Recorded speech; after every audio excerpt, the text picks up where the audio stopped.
Your Valley Neighborhood Forecast is brought to you by Walgamuth Painting. Wiggly Mouth. Woggy Mouth. No. Painting. Wiggy Mouth. It's Woogie Mouth Painting. It's Walgamuth Painting, and yes, we'll paint anything. Hello everyone, I'm Chief Meteorologist Mike Kruger taking a look at your Valley Planner here for today. It's going to be a colder start to this morning as expected. Why? Because the winds are calmer this morning, clear skies, and that's going to make for a cold start to the day. I think some of us in the Valley could even drop down into the upper 20s. Otherwise, we are in the low 50s for your daytime highs. Increasing high clouds, and of course here's the source of moisture.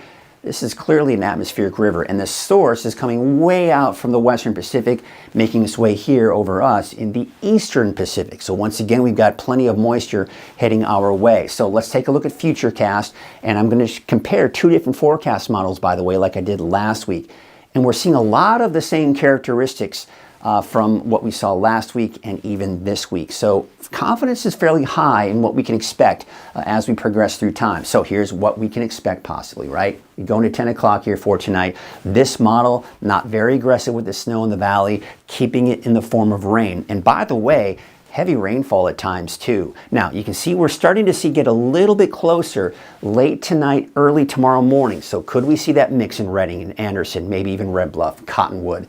Possibility, not out of the question. Of course, the city of Shasta Lake as well.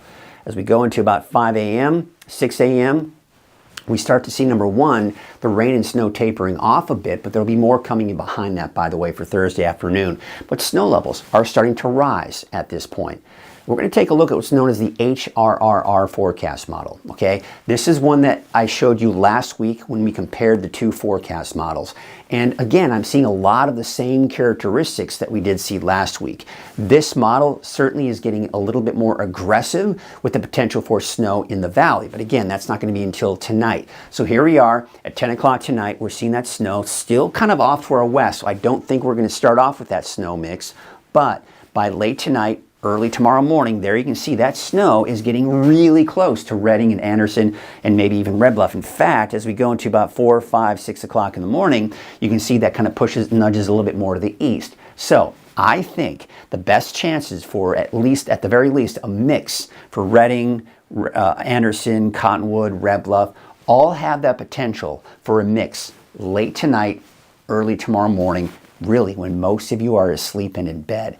After that, those snow levels will start to rise. We'll start to see the snow get farther and farther away from the valley, and we're looking at it all in the form of rain. Now again, any winter storm warnings are going to be surrounding the valley and the foothills and the mountains, but there is that potential.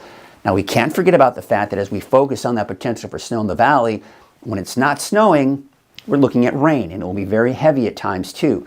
This could lead to the potential for more flooding. I think this may agitate some of the areas that have seen flooding over the last week.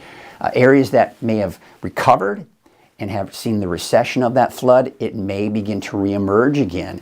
Especially a lot of the creeks and streams may start to swell up, maybe even overreach their banks, and that could create some flooding issues as well. So that's going to be through Friday night. These are things we've got to watch. Sacramento River, I think we could see some flooding. We're already seeing some flooding in some areas. Through 6 a.m., I think we could see upwards of 6 a.m. Friday, we could see upwards of an inch or more of rain for the valley, and of course more than that for places along the coast. Taking a look at the Sacramento River at Tehama Bridge, above flood, it will go up a little bit higher and should stay above that flood stage at least through Saturday morning, and then eventually dropping below that. We are below the flood stage right now at Vino-Woodson Bridge, but that will most likely go up above the flood stage by Friday morning. Also, the winds are something we've got to watch here very closely. However, I want to show you here the winds here throughout the day today and into tomorrow, because you can see here the winds tonight, they're really not all that strong, picking up a little bit in some areas here down to the south. It's not really until tomorrow afternoon, tomorrow evening, that the winds do begin to pick up for us here in the valley. So overall, the wind's not that bad today or even for the first half of the day tomorrow.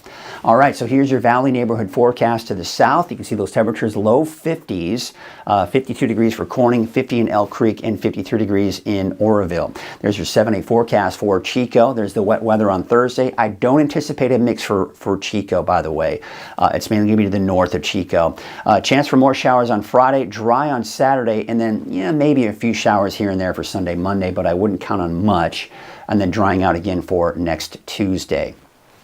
All right, let's go and take a look at your forecast to the north here. 51 degrees for the city of Shasta Lake, 53 in Redding, 49 in Lakehead, and it looks like Palisadro and Cottonwood about 53 degrees. All right, there's your 7-day forecast for Redding. Yeah, could we see that mix late tonight, early tomorrow morning? Not out of the question. I do not at this point anticipate much in the way of any accumulation, if any, and then more scattered showers on Friday. By the way, we could even see some thunderstorms Thursday afternoon as well. And then it looks like on Saturday it dries out. Maybe another slight chance for showers on Sunday and Monday.